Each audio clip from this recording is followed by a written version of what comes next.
Good evening and welcome. I'm Roy Blitzer, and our show is Ask Dr. Business. The purpose of our time together is to give you information and insight that will help make your job more rewarding and satisfying. The desired outcome is you're going to take this counsel and be a happier and more satisfied employee. We're continuing our series, then, Jobs with a Long Commute, and we're very fortunate tonight to have a delightful guest, Yuliya Benkhina, who's here from her office in Palo Alto, but she just recently had a job where she commuted from South San Jose all the way near the Oakland airport. Welcome. Hi, good to be here. I wanted to remind everyone to call in your questions for Yuliya. The phone number is 650-856-1491. Now, tell our audience about yourself, your background, how you got to be who you are as a video and content marketer, and give us a little bit of your history. So I graduated from UC Santa Cruz in 2013. I double majored in psychology and film production, and it took me a while to find a job after college, bounced around, did some different gigs, and I wound up taking a marketing assistant job at a law firm out in Oakland. And you lived in South San Jose? Yes. Wow. And should I assume that you were educated here in the San Jose school systems, etc.? Yeah, I went to Leland High School in South San Jose. Good for you. Now, tell us a little bit about your commute. How long did it take you? Took an average of an hour and 15 minutes without incidents on the road. With incidents on the road, it could balloon out to an hour and a half, hour 45 if it was raining. Wow. And you did this for how long? 2.5 years. So now we're catching happy Yuliya, who's got a new job, which is close to home in San Jose and Palo Alto, but we're going to focus this evening about the job in San Jose. Okay, now tell me about your typical routine. When were you up? What did you do? And how did you get there? What was your route and your routine and your route? So when I first started working there, I would roll out of bed as late as possible, but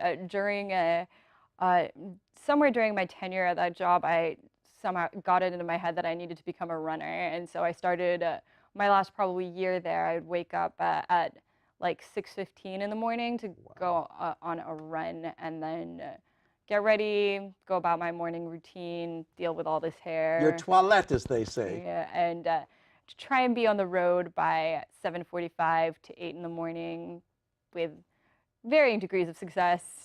You know how it goes, especially once you've been at a job for a while. Yes, and that's a long commute. And what time would you get to work? I would get to work anywhere between 9:15 to 9:30 on a typical day.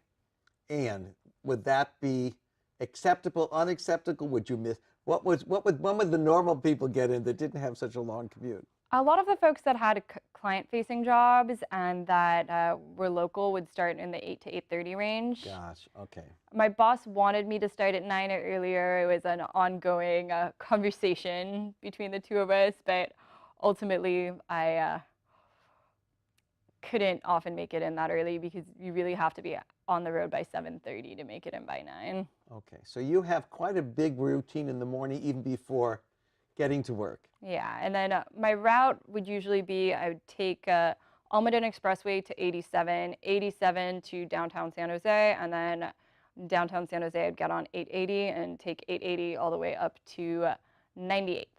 Which is right near the airport. Yes. Wow, I hope you didn't have to park. Was there? There was a lot. There was a lot. One of my colleagues that was on the show mentioned that not only was there a commute, but there was a parking problem, so they had to add that extra time in to make sure they got to work on. Yeah, that's a nightmare, especially if you're one of the later people who's getting there, and because then all the spots are going to be gone. Right. Okay, so let's remind everybody that we're here. Our topic is jobs with long commute. We have a video and content marketer, Yuliya Benkhina. Benkhina. You got it. Got it right the first time. Benkhina, who's here talking about her position as she commuted from South San Jose to her law office in Oakland near the airport.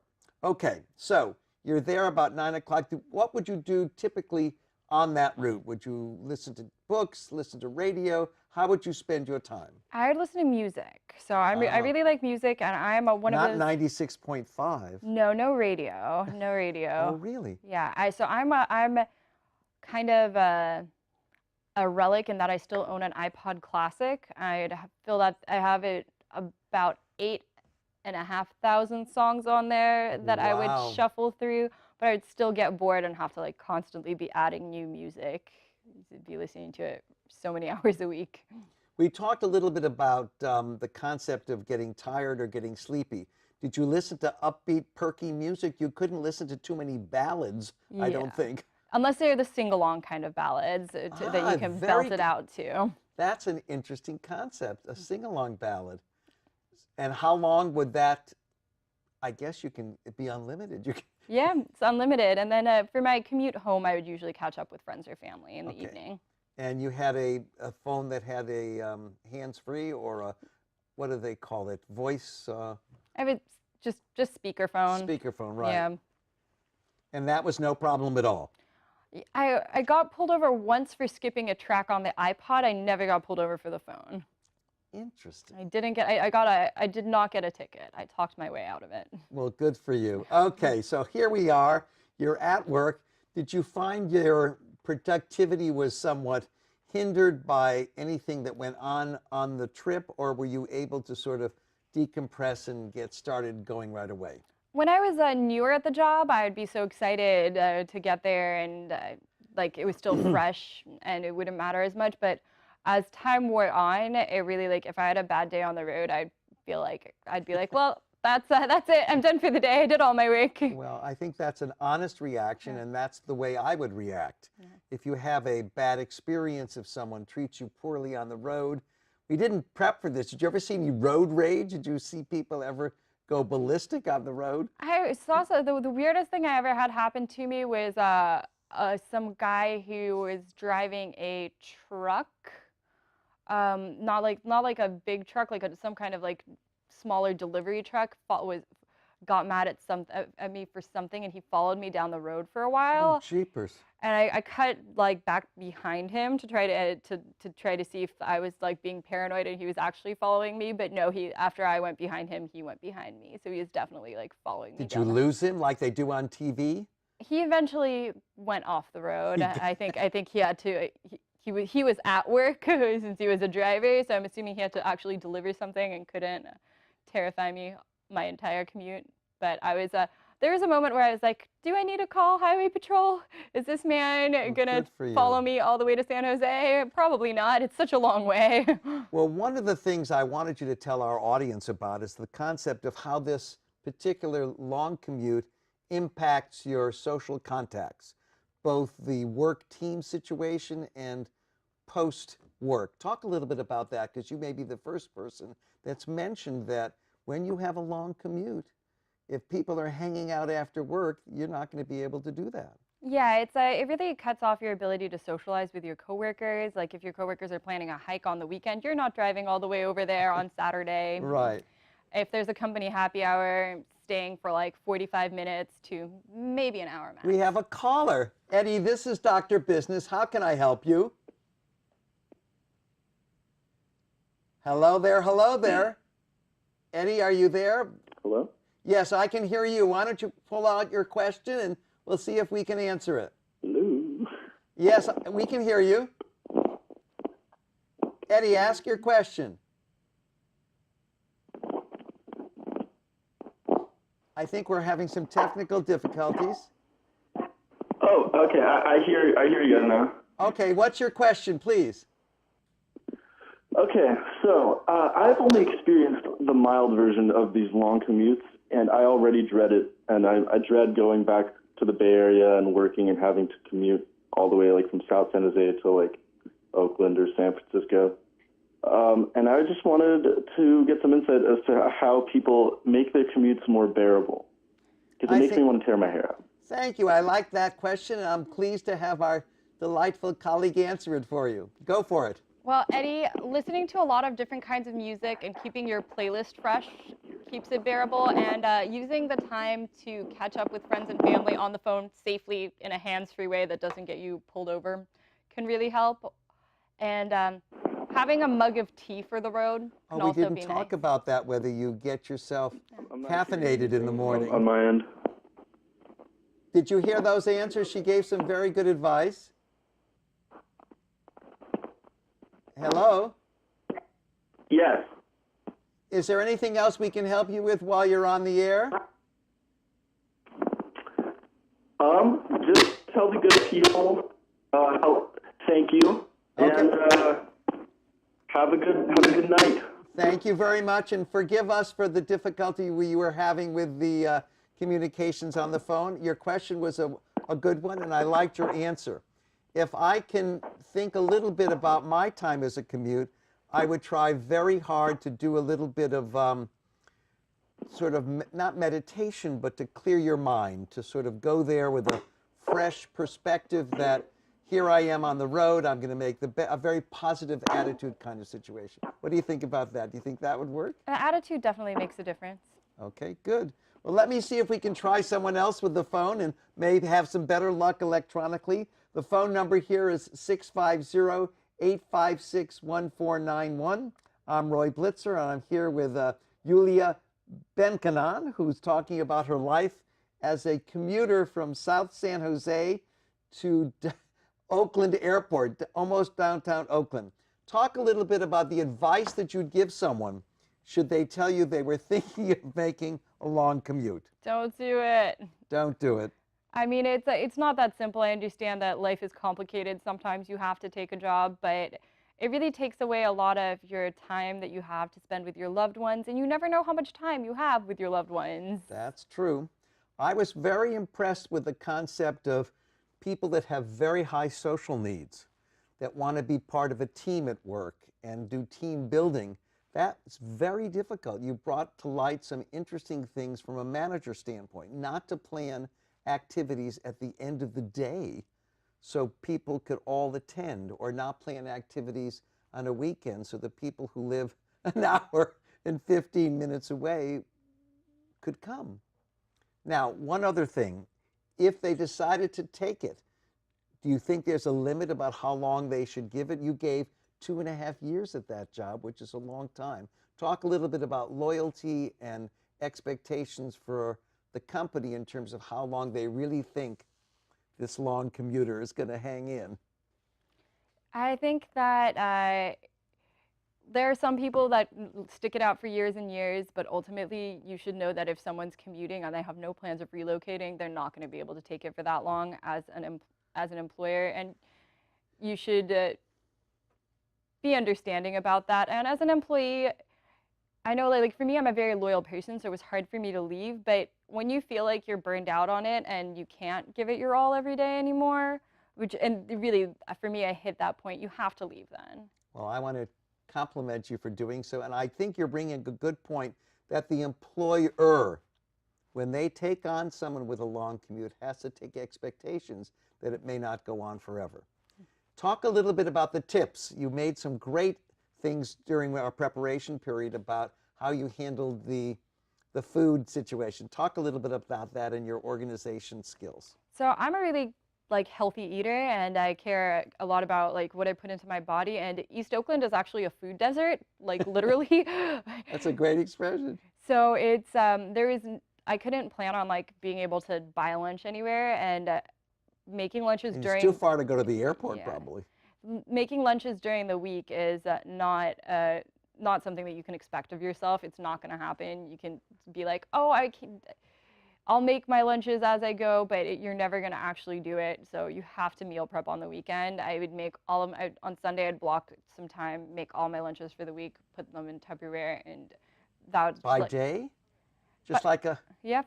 We have another phone call. We'll get back to that. Sarah, this is Dr. Business. How can I help you? Hi. I was wondering, how does your social situation in terms of your coworkers work with such a long commute for you? Were you finding that you were able to connect with your coworkers and spend time with them, or were you feeling like you really just couldn't spend time with them due to the far distance you had to drive? I like that question. Thank you. I really felt like I couldn't spend that much time with them. I was pretty siloed in my role at the firm as well, so I wasn't working with people directly very much. And there was no expectation or possibility of me socializing with my coworkers outside of work. When we had a company party or an official event, I would make the time to come, but that would be like a couple times a year maybe. So people definitely could form relationships around you that you're not part of and you can't be a part of. Sarah, I'm going to build on that question and ask Yuliya about the concept of doing something during midweek.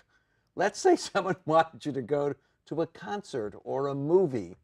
I guess you couldn't go to a 9 o'clock movie after being on the road. Maybe you could. Well, how did you handle that? I could only manage to do something like that once or twice a week. And if I did it twice in 1 week, then I couldn't do it any times during the next week, because it really, you get worn out, you need the recovery time, you don't have that much energy to give to people during the week.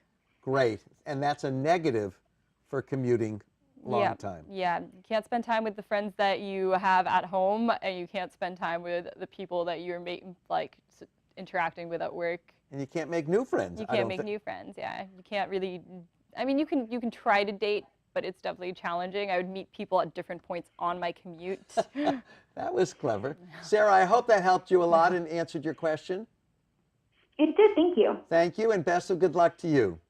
We talked a little bit about your organization and making meals. What other tips do you have for our audience? If you're the kind of person that can plan your outfits in advance, which I'm not, because I have to choose my clothes based on how I feel that day, who I am on that particular day. So I had to pick my outfits the day of. But if you can pick your outfits on Sunday, you should do it. Anything that you can do on Sunday to have ready for your week, just have it done. So in other words, you have your meals planned, your outfit plans.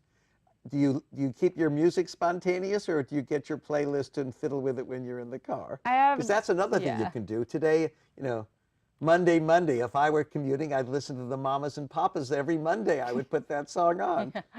I would just put on shuffle with all 8,000 something songs. Got it.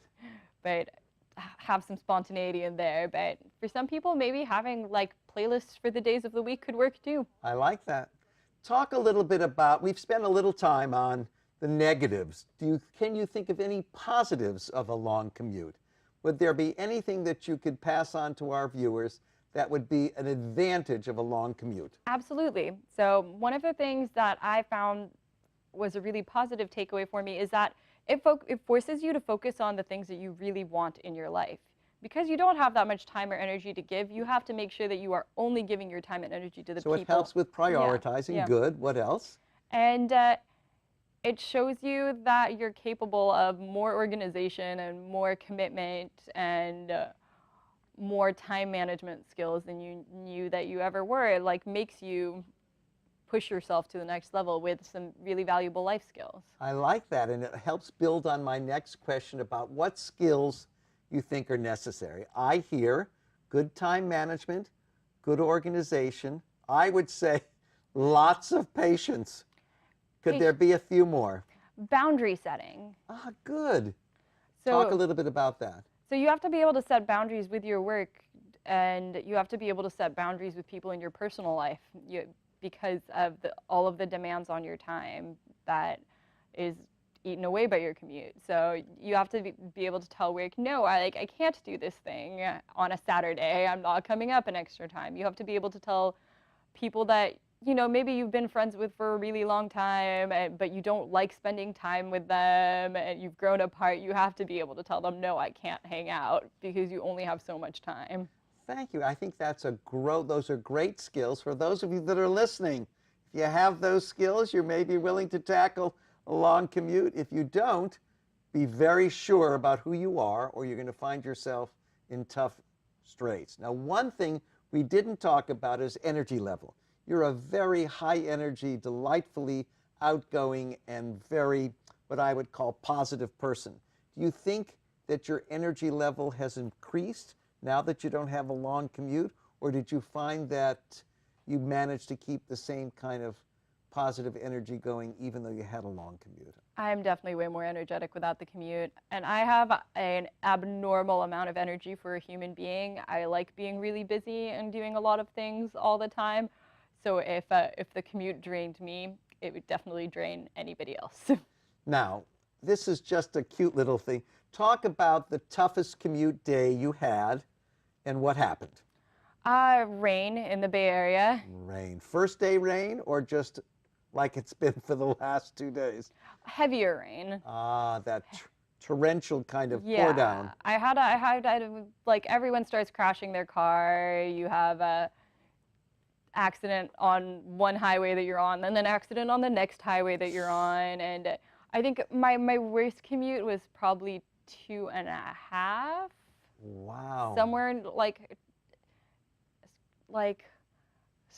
past. It was definitely past like no, not 2.5, but like it definitely over the 2-hour mark.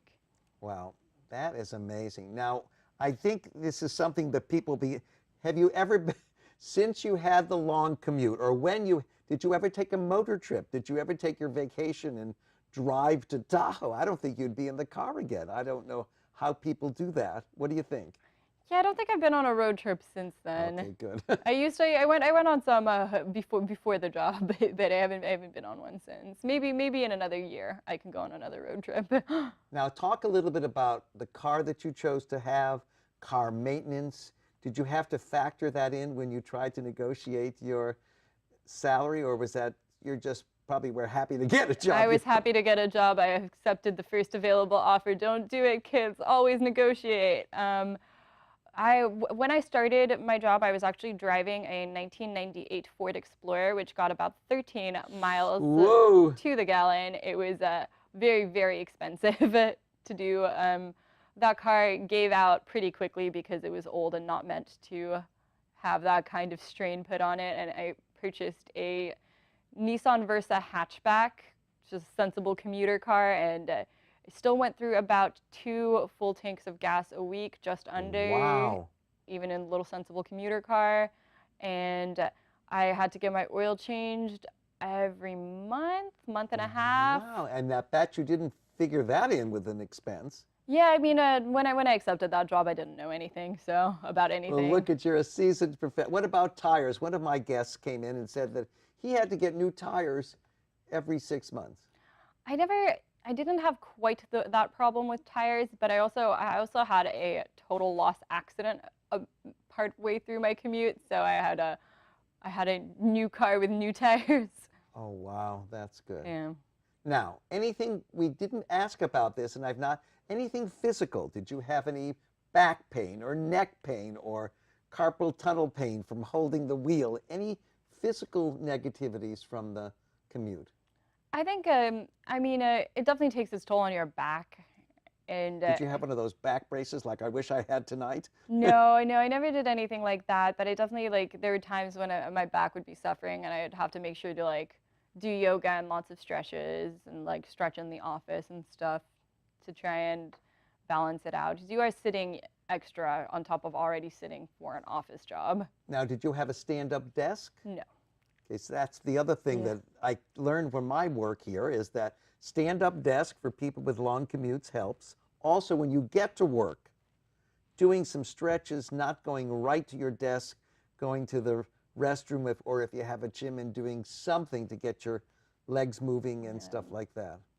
Yeah, I wouldn't have I'd have to usually jump right in to my day, but I would walk to the break room for my coffee. Good. That would be my walk. Now, you mentioned that you drank tea. Did you think the tea had a more caffeinated hit to it than the coffee, or what? No, I'm Eastern European, so I've like grown up drinking tea, and the caffeine doesn't affect me the same as coffee does. Coffee like gives me like a jitterier high. Right. So I can You only, and me both. Yeah, I can only do about 1 coffee a day. Oh, really? Yeah. And that's in the morning? Yeah. Good for you. Okay, we have only a few minutes left, so we can have a chance for one more call. I feel like the shopping network every time I do this. 650-1491. We're here with Yuliya Benkhina. Not bad. Let me try one more pen. You don't have to do it. You don't have to do it. Benkhina, right? I'm giving you. Giving me a choice. It's okay. It's okay. And she's here answering your questions about the long commute. And we'd like to hear at least some other issues, but if not, I have one more question for you. We talked about skills. We talked about advice. Talk about the kind of information that you think you'd need to have before you take a commute. Because I think, people are in the sales mode. They'll tell you it'll only take you an hour to get here when it won't. Talk about that. Were they honest about what the commute would be or no? I mean, they weren't underselling the commute for me, but I was underselling the commute for them. I was like, I'll be fine. I can do it. Because well, you had your youth. Yeah, I wanted the job real bad, so.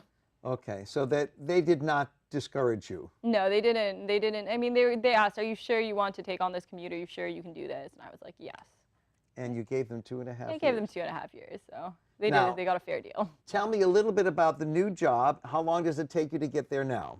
Right now, I'm about to move closer to the train, so I'm doing about 20 minutes driving and then a half-hour train ride, which is not that much shorter in time, but it's a lot shorter in time behind the wheel, and the train is a lot better than driving. And you can read. Yeah. You can use your tablet. You can use your communication vehicles.